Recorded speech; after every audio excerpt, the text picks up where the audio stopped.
Сегодня 3 года, как Россия вторглась в Украину. В Австрии, в Вене сегодня в парламенте прошла знаковая конференция, организованная партией НЕОС. Сегодня были приглашены ведущие политики, дипломаты, парламентарии со всех партий, а также с правительства Австрии. Также сегодня звучали искренние слова соболезнования, воспоминания о войне и призывы к справедливости. А важным символом международной поддержки стало присутствие представителей Чеченской республики Ичкерия, которые напомнили о борьбе народов за свободу и независимость. Иса, сторонник Чеченской республики Ичкерии, за свободу, за независимость. Пожалуйста, 2 слова в поддержку Украины.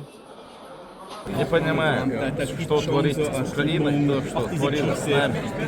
К сожалению, эти люди лицемерят. Надо называть вещи своими именами. Они сегодня сидят, говорят о Путине, говорят мистер Путин, когда надо было называть его террористом, а не мистером. Потому что этот человек убил из моего народа 300 тысяч ни в чем не винных мирных людей. И плюс около 50 тысяч несовершеннолетних детей.